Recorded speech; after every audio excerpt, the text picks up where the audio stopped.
First of all, I just want to say thank you so much for coming. I know that this is a big day, you're getting a lot of information, so we really want to do our best to give you just some of the information about some of the wonderful global programs that St. Thomas has to offer.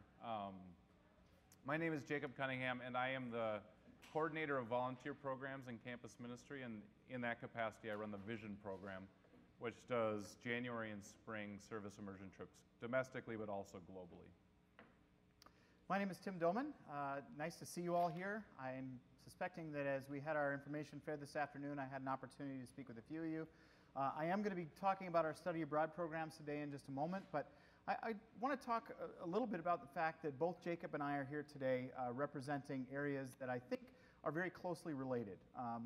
Here at St. Thomas, we've gone through a strategic planning process very recently, and it has been determined that the unit that I work in currently, International Education Center, is going to be changed to the Office of Global and Local Engagement.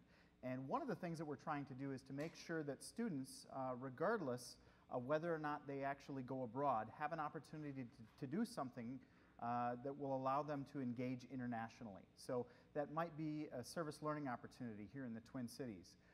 That might be some kind of a service project that's associated with a study abroad program. I think the point is that we're trying to bring these two things together so that at the end, when students are finished with their degree here at St. Thomas, they're leaving with a more informed global perspective. So in speaking with you today, I'm really happy to be here with Jacob. Even though we're not technically in the same department, we do a lot of work that's very similar. And I think our students really benefit from that in having these transformative experiences that, again, help them to develop more of an informed global perspective. So with that, I'm going to start talking to you about study abroad. And the first thing I want to share is that we have a very well-recognized and nationally ranked study abroad program here at St. Thomas.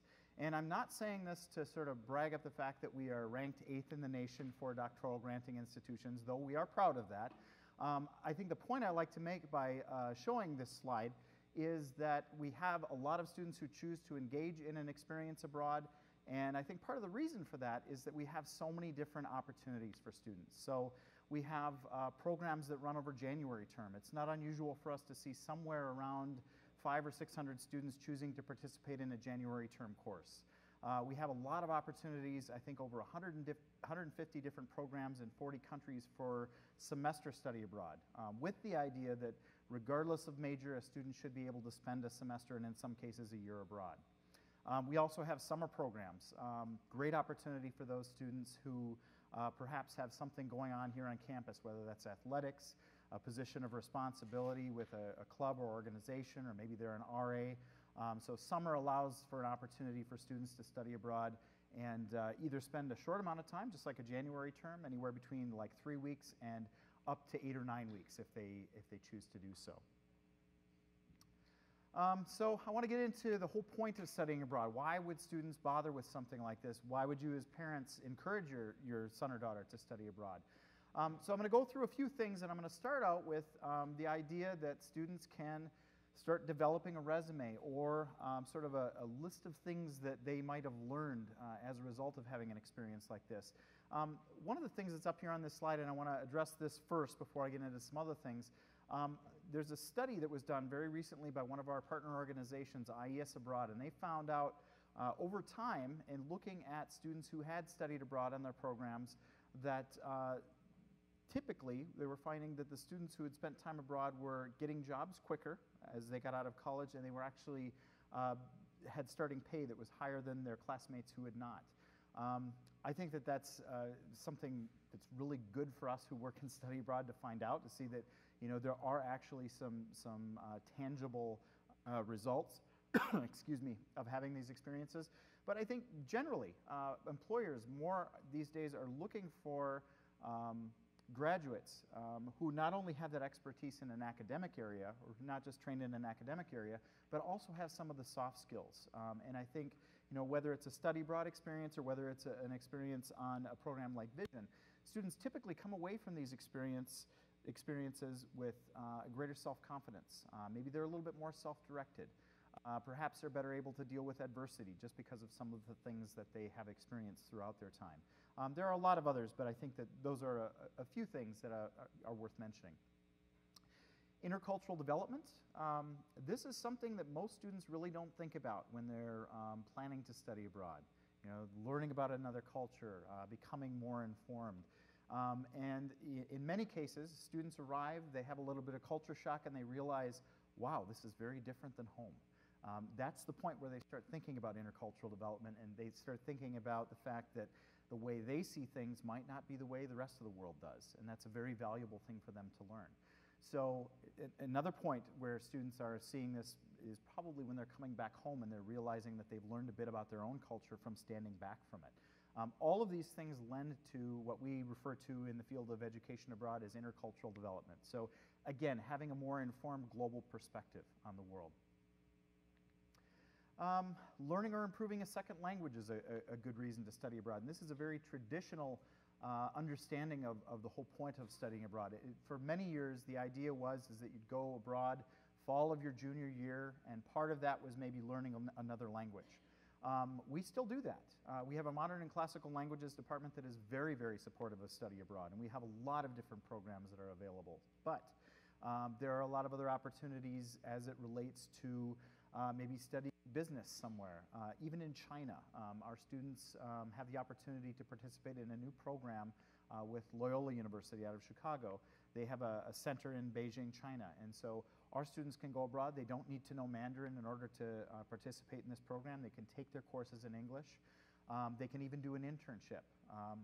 One of the things that we do require, however, if students are going to a country where English is not their primary language, is that they would take a semester's worth of that language while they were there, with the understanding that hopefully this will help them at least on some level to navigate the culture and navigate where they are. Again, back to career development. We kind of doubled up on this slide, and I'm realizing since we've already talked about it, we probably don't need to get too in-depth. But one of the things that I think is worth mentioning is that we do have some programs that will allow students to do something experiential on top of the academic piece. So there are service learning opportunities. For example, our London Business Semester allows students to do up to 40 hours of community service while they're actually in London. So that allows them to develop some skills that they might talk about in an interview, or they might put into a cover letter or a resume. So lots of programs out there do have opportunities for students to do something in addition to the academic component. Here's where we talk about how study abroad is a very academic experience, or it's intended and designed to be a very academic experience. I think when you ask most students, they'll say it was a really good time, it was awesome, it was a time of my life. They don't really mention that academic piece, but it is very important to us. One of the things that is a priority in our office is that students are able to continue to make progress towards their degree while they study abroad. For a lot of the short-term programs, what we do is we get those courses that they're going to be going on pre-approved. We work with the academic departments to find out what that course is an equivalent of. So students know when they're enrolling in a January term, for example, that it's going to fulfill credit for something.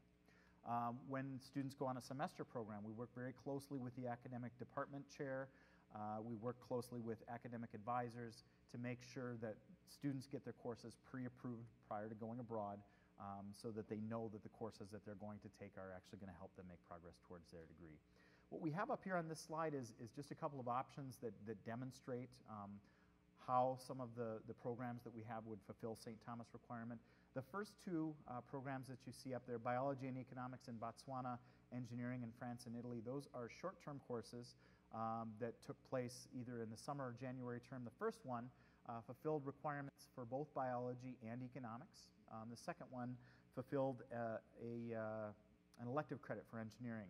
Psychology in Denmark was very likely a student who was studying on our DIS program in Copenhagen. He took psychology courses. They have a psychology track that would allow a student to take up to several courses in psychology for a psychology major, and then there would also probably be opportunities to take core requirements or general education courses. Business in London or China, we have our London Business Semester. We have the program in China that I just mentioned a couple of moments ago.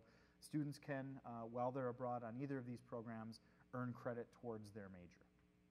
I think the message here is that regardless of what a student is studying, it's really important to start planning for study abroad early on.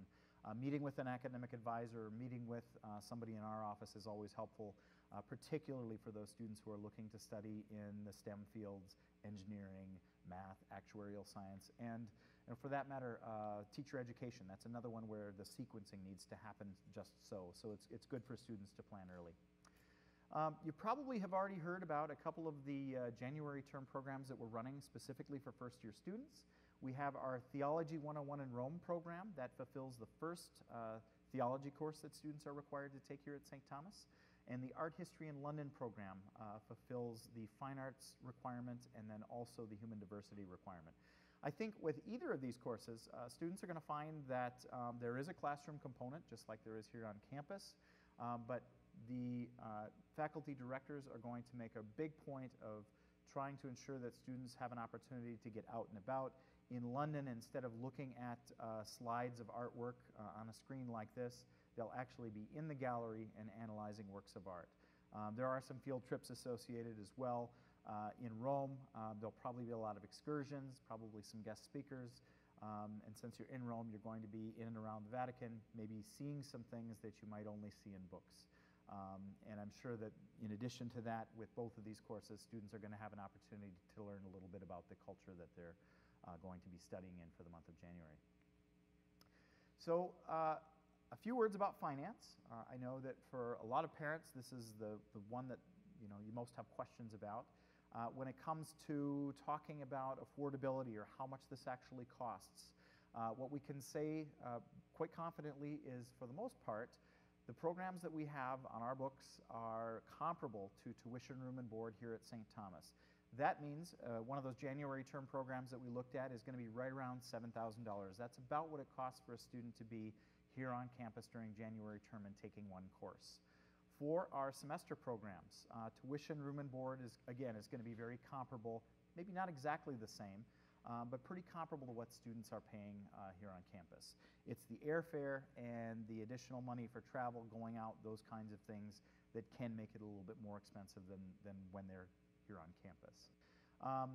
Students can actually use their institutional aid, grants, loans, and scholarships that they get here at St. Thomas can be applied to either a January term or a semester program. We do also have some financial aid that we give out from our office. We have typically somewhere around $50,000 that we award in scholarships for specific majors, for specific destinations. There are some national scholarships that our students have taken advantage of. We have a student a few years ago who was awarded $20,000 through the Boren Award. I'll talk about him in just a minute. But so one of the other things I think that's important as students are looking at programs, some programs are actually a little bit less expensive than going to St. Thomas here. And since students are paying that program cost, considering the location and the cost of living where they're going is always something that they can consider. So students who are spending a semester in Paris or London or Barcelona are probably going to be paying a lot more for where they're living, a lot more for their day-to-day expenses than a student maybe who's living in more of a rural area in Spain or France or something like that. We also find that places where the currency is more favorable to the US dollar helps bring that cost down as well. Just a few examples of some students who finance their study abroad experience through scholarships. We had a student who worked in our office a few years ago, Melissa. She studied in Belfast, Northern Ireland for an entire year and got tuition, room, and board covered through a scholarship called the BEI Northern Ireland Scholarship. And she had to cover her airfare and her personal expenses, but the tuition, room, and board portion was covered for her. These two gentlemen that you see here in the picture, Jack and Kale, both of them also worked in our office. They went on our Osaka Gakuen University year abroad. This is a scholarship that's awarded to 2 students each year. Very typically, these students are studying Japanese. That's kind of the main focus of that program. And tuition, room, partial board, and actually, I think local transport is covered as part of this scholarship. The student I mentioned who was awarded the Boren Scholarship, Caden, he actually studied in Taiwan for a year. There are some strings attached to this particular scholarship. It's for students who are interested in studying a critical language and then also interested in doing some kind of a government service when they're finished and they're graduated from their undergraduate degree. One other student I'll mention, Antonia, she got a critical language scholarship that covered tuition for an experience over the summer in Jordan. So she was studying Arabic in Jordan and the cost for that program, at least the tuition, was covered as part of her scholarship. Health and safety. This is our number one concern, and I think for parents this is a number one concern. I think as we look at developing different programs, working with different program partners, this is the number one thing that we look at. We want to make sure that students are safe. So before even academics, we're looking at the programs to make sure that they have a decent safety record and that they also are providing information and resources for students so that students know how to keep themselves safe. Because there's only so much we can do. We can't follow them around 24/7, but we can work with good partners abroad, and we can do some work on the front end here on campus.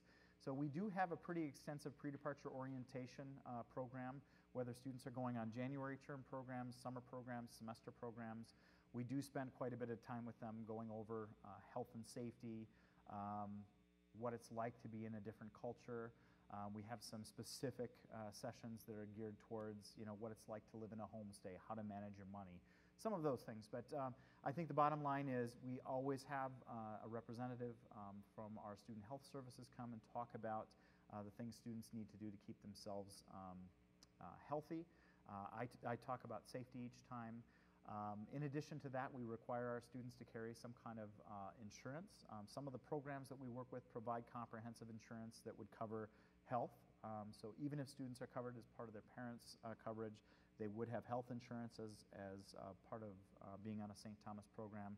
They would also have insurance that would cover, for example, if there were some kind of a political event and they needed to be evacuated. That's the kinds of things that international insurance that we provide them with covers. We have a lot of on-campus resources that students can take advantage of, including psychological and counseling services. We work with a lot of reliable program partners, as I mentioned at the very beginning, and there are a lot of other external and governmental resources that we take advantage of when it comes to making sure that different destinations are safe and getting some advice on immigration as it relates to getting visas and that sort of thing. Next steps for students, if students are wondering what they need to do, or if you're wondering what your student needs to do, those two first-year courses, if students want to study abroad that first year they're here, they might want to look at enrolling in those, and information is on our website.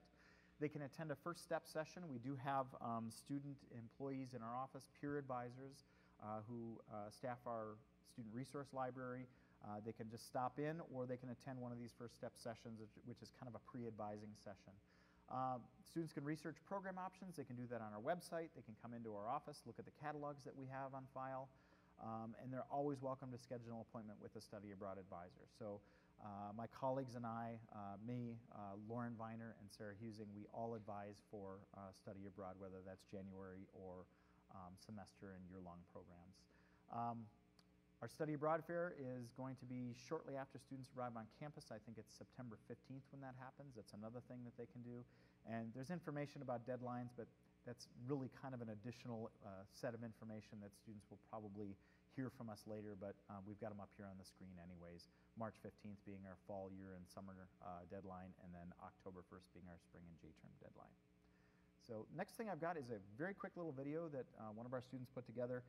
This past year we had an initiative where our peer advisors and some of the students who work for us put together little short videos that we could use both for promotion and for events like this, so that we could show you at least one aspect of what the students are studying. And note again, they aren't necessarily going to talk about academics in this, but it'll talk about an aspect of the experience that a student who went to Ireland had.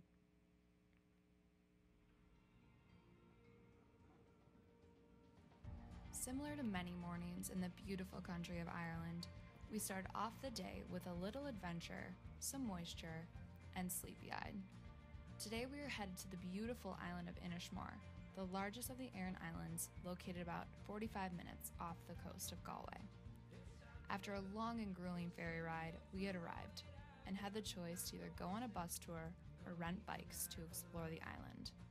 We decided to embrace our spontaneity and hopped on our bikes, and away we went. We started off strong, riding around the island and taking in all the views, until we realized that the road was so hilly that we had to stop every few minutes to catch our breaths and walk our bikes up the hill. Luckily, the good company and amazing topography made up for the burning legs and exhaustion. After many complaints and watching each other hilariously struggle to bike through what felt like a mini hurricane, we made it to the top of the Fort Denningus just as the sun came out from the clouds.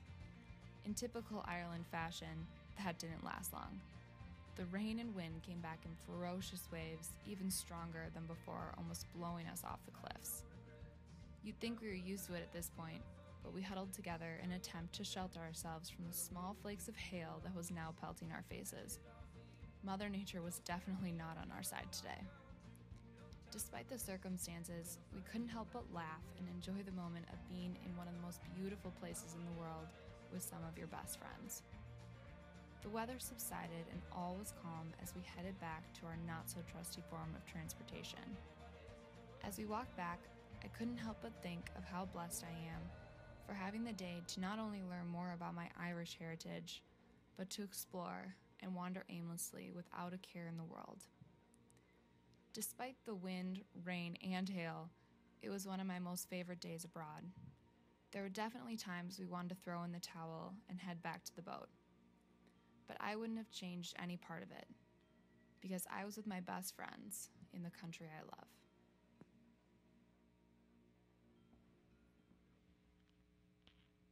So we'll have time for questions after. I'm just going to give a little bit of a presentation on the Vision program. So again, my name is Jacob Cunningham. This is starting my 14th year working with Vision and campus ministry, and it's been an amazing program to work with, and it's another example of an experience that St. Thomas provides to the students to encourage and push and challenge towards a kind of a global education. So this is a good picture, and I think just sort of indicative. I feel like as parents, this is what we hope for in our kids, that at some point they are sort of jumping for joy, feeling alive, hopefully with people around them that are really supporting them and doing great things as a group of students in Ecuador in the middle of a Vision experience. And this is our hope for our students. I work with Vision for the last 30 years has done this. I think has put, at this point, up to 3,000 students, or over 3,000 students, out to countries all throughout the world, all throughout the United States, on service immersion experiences. So I want to talk just a little bit about the basics of this program, just so you can kind of get a sense of what we're about. So there's service and cultural immersion experiences that campus ministry offers. We run these trips during January and spring break, so it's twice a year. In January, they have the month of January, so the trips would run from a week long to about 3 weeks long. And then spring break, of course, it's a week long, so we take the week. There's small teams. I think that really has made a difference. I've seen the difference that makes over the years. It's 12 would be the most that would go, and that includes leadership. And so there's small groups that really get a chance to get to know each other. And it's anywhere, the groups are put together anywhere from first-year students to seniors, and we really try to mix them up. So potentially your student could, in their first year, really meet and get to know some wonderful seniors just before they graduate. And I just see the exchange of those relationships as super important and really meaningful to the students. We run this program, the Vision program, out of campus ministry, and that we include students of all faith backgrounds. It's not any kind of prerequisite that you're Catholic or that you're Christian. We're hoping to really bring students together, and we give them an opportunity to do reflections together and talk about where they find meaning, what they believe in. They try to process the experience of working and doing service in communities of need. But just to say, we're run out of campus ministry and really, really welcoming to anyone who would want to do this. In way of giving you, I think, just the spirit of the program, I thought I'd go through these. And the 6 components are really kind of our living mission statement. And on any trip, it's these sort of 6 areas that we're encouraging the students to explore their experience through this lens. So I just want to touch briefly on them, just again to give you a little bit of the spirit of what we are about. So on any trip, there's going to be a service project of some kind. And some of that's really tangible stuff, like painting school rooms or doing sort of light construction, things that are appropriate for the variety of skill levels that any group of students would have. But doing stuff like building, picking coffee with farmers in Guatemala, And then a lot of relationship building, sort of the less tangible service. But we do a lot with working with kids in these different communities. And if it's at an orphanage, it might just be sort of for the afternoon running programs and doing games and things like that. We do partnering with schools and teachers, and so they'll be in a classroom, maybe giving a little bit of a lesson on where they're from in Minnesota and what it's like to live in the U.S. And just bringing kind of a fresh face into a classroom for a teacher is maybe one of the examples of a less tangible service project, but something we really care about. The community component, like I said, with these small groups, we really encourage them is like build a little community. And not only build this community amongst yourselves with St. Thomas students, but go out and build this sort of global community. And we do that by partnering really closely with our community partners and working with the people that in the site. It's never an isolated experience where vision people are over here kind of doing their work amidst this whole site, but we really are, they're working with the people. They get an opportunity to stand side by side and get some amazing work done with the people, whether it's in India or Chicago or the Virgin Islands or all these different places we go. They're really working with the community. Cultural exchange is a really fun one, and it doesn't matter if you're in northern Minnesota or if you're in Appalachia or if you're in Guatemala. There really is this rich exchange that happens when our students go and just share who they are, and they really get an opportunity to hear the stories and just be with the communities that we work with. And so just the rich exchange of meals, of dancing, of food, of conversations creates this experience, I think, that the relationship is able to be formed even in a short time. Even within a week, I see students come back from their trips and have really felt connected with maybe a young child or one of the community leaders in the places we go. Justice issues is the kind of context in which we're walking into. So, for example, in Guatemala, we send a group there, and they work on housing projects, and they're picking coffee with the farmers, and they're doing these things, but they're also have an opportunity to learn a little bit about the history of Guatemala. Why are some of these issues that they're working on, where did they come from? And you learn about the Civil War in Guatemala. And so they get a sense of why is this meaningful that we're here?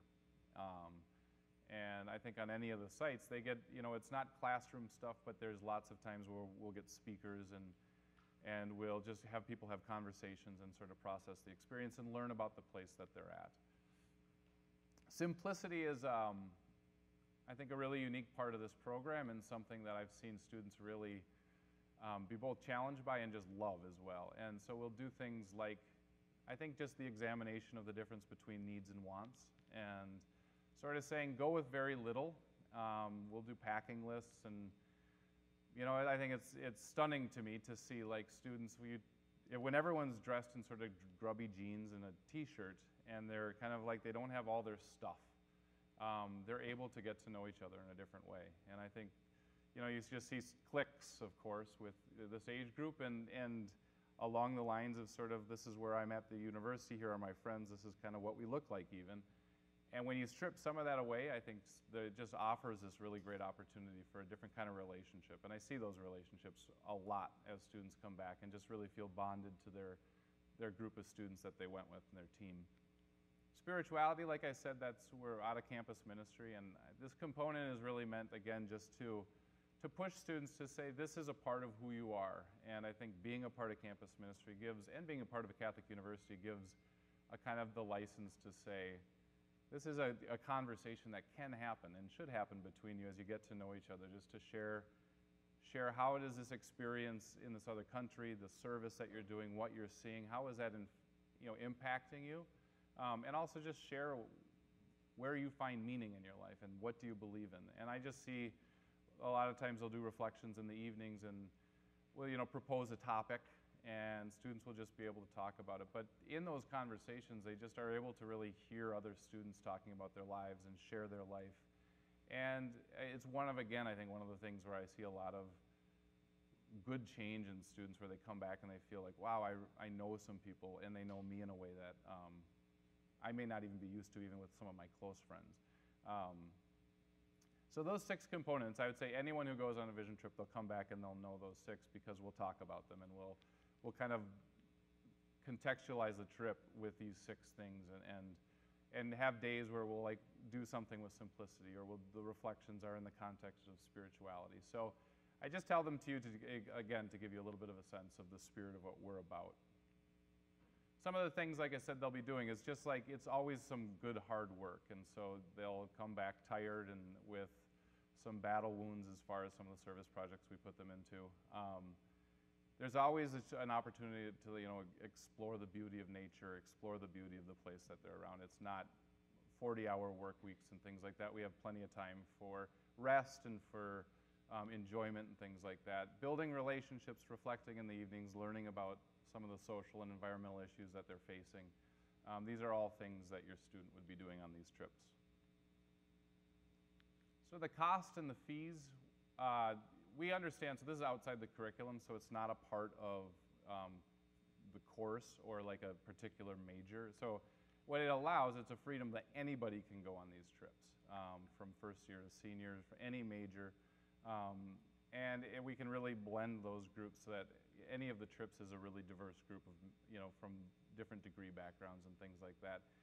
But because we know it's not a part of the major, we also really try to keep costs as low as possible. So for a week-long trip, a domestic trip would be around $500. Up to our most expensive international trip for 3 weeks would be $3,500. We make that as best we can as all-inclusive as possible. The things that it wouldn't include would be immunizations for countries that require those, so the sort of health stuff as they get ready to go. If somebody didn't have a passport, the cost of the passport, and then optional travel on days off, which on especially the longer trips, there's a couple of those, but pretty minimal. So everything else is covered in the costs. The billing for the trips is through the business office. It appears on students' December and March bill, I think as Vision. So if you get a bill and it says Vision, your child went on one of these trips and they didn't tell you. So then ask them about it. They'll have good stories.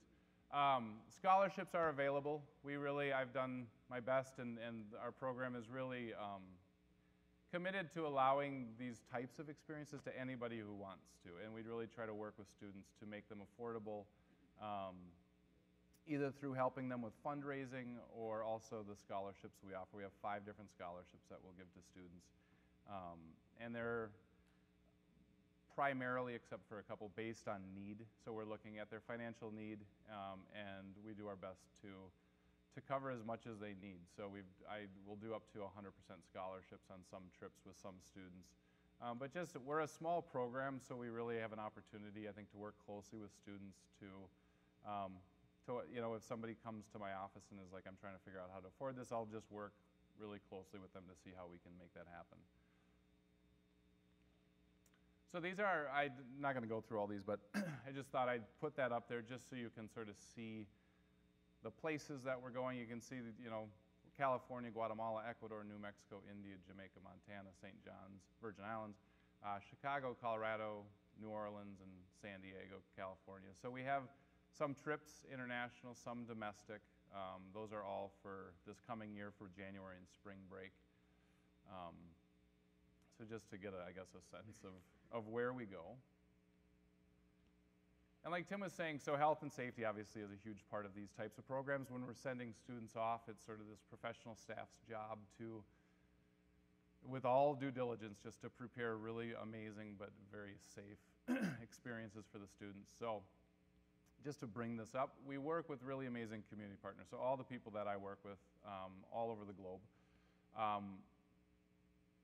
they're used to and are really good at, and it's in their sort of own mission statement to host groups. So they are used to college groups coming, and they have volunteer coordinators and housing prepared. And for the international trips, really, they're helping, pick the group up at the airport, create this amazing experience for them, and have these sort of service projects ready, and drop them off at the airport when they're done. So we try to just really pick the community partners that are good at hosting groups of students and can really give them a great experience.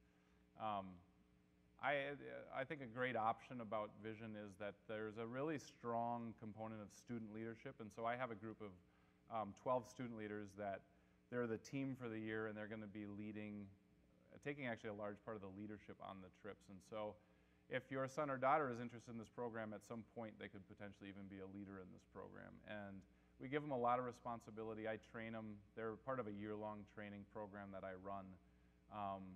And they're getting trained in risk management and CPR first aid, and are really able to, in a kind of with their peers, really lead a group of students into these experiences. And that I see a lot of students really like realize their true capacity in the leadership program as far as like what they're able to do and what they're able to accomplish. For the international trips, we also have staff advisors going along, and they take a part of the leadership too, but are also able a lot of times just to experience a group of students in a way that maybe their job, if they're a faculty actually as a professor at the university or a staff in another department, they're able to experience a group of students in a different way. Sort of just be able to be with them, build relationships, go along to the service projects, and but also create a level of safety, obviously, in the group. We require pre-departure orientations similar to study abroad and just really prepare a group to go.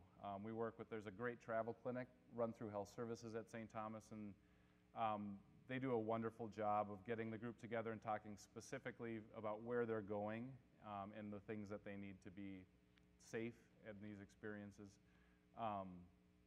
And ultimately, I just think, like, and I've seen this throughout the years I've worked here, is small, well-trained teams go a long way. I think we really nurture a group that takes care of each other, that is going to watch out for each other, that asks, you know, the leaders are always asking how are people doing, checking in.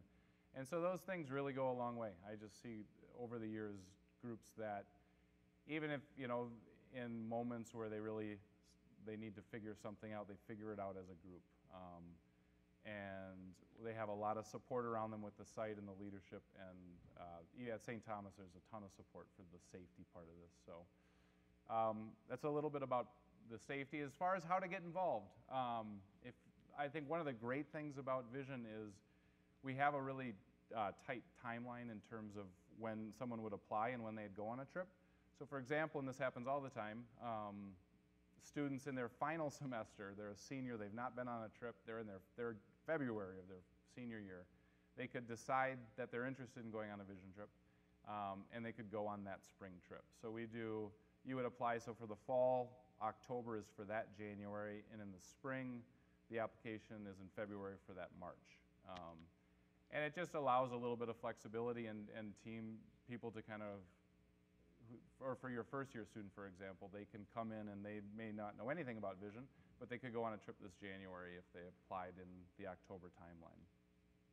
We collect applications. We always get a lot more applications than positions that positions available on the teams. And so we collect applications, then we grant interviews, and then we make, you know, our decisions on and place people on trips after that. And once they're placed, they're a part of the Vision family, and we prepare together. The trips will have an opportunity to get in a big group. All the trips for January will come together, and we'll do preparations together, and then they'll meet in their small groups and get ready to go, and then they go in January. So we'll do a large application process and promotion and stuff in the fall, and so if they're interested, they won't be able to miss all of my students out there with information and running information sessions and answering questions. So just tell them Vision. I mean, if they're interested in this, if they have the sort of the heart for travel, a heart for service, are looking for this kind of thing, it really might be a great opportunity for them to sort of, you know, realize their own capacity in that matter. So that is what I have. I guess we just want to offer a little bit of a time for just any questions you might have that that we could help you answer or point you in the right direction at least.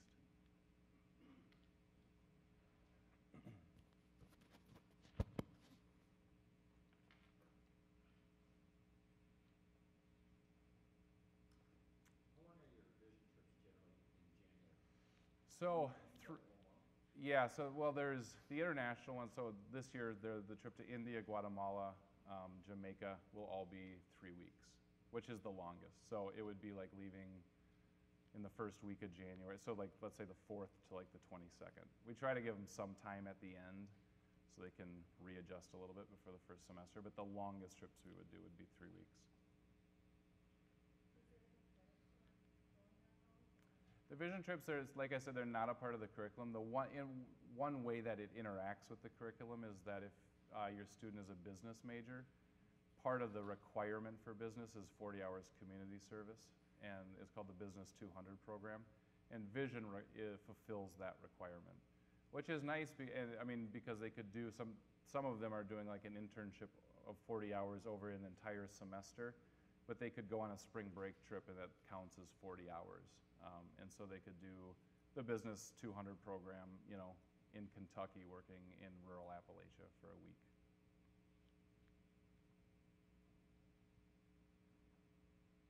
Yeah.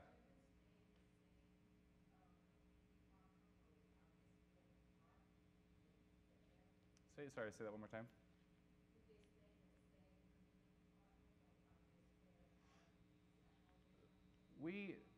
We're mainly all together.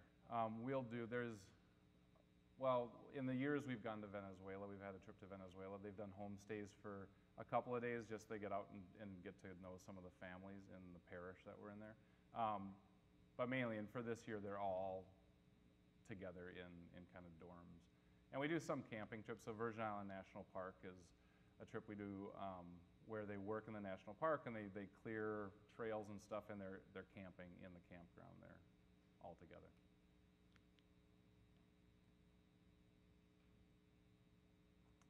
Any other questions? Yeah. Yes.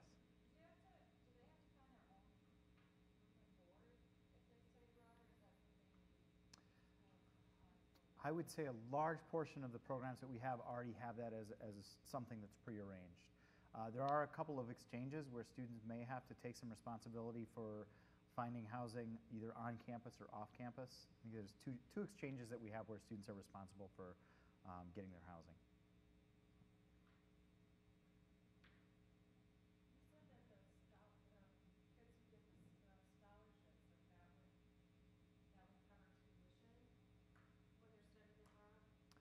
It depends on the scholarship that they get. There are some of the ones that I mentioned up here on the screen were students who had largely financed their experience through scholarships. We do have the institutional aid that can be used, the aid that the students are getting for this, even the first semester they're here. During the time they're here, they can use that. And then we also have scholarships that are office awards and the national scholarships that I mentioned. Okay, so what about the TEEPS? I think that one might qualify. What you might want to do is check with financial aid, which is what we advise students to do anyways, is to sit down with their financial aid counselor just to find out what of their institutional aid can actually be brought with them. So,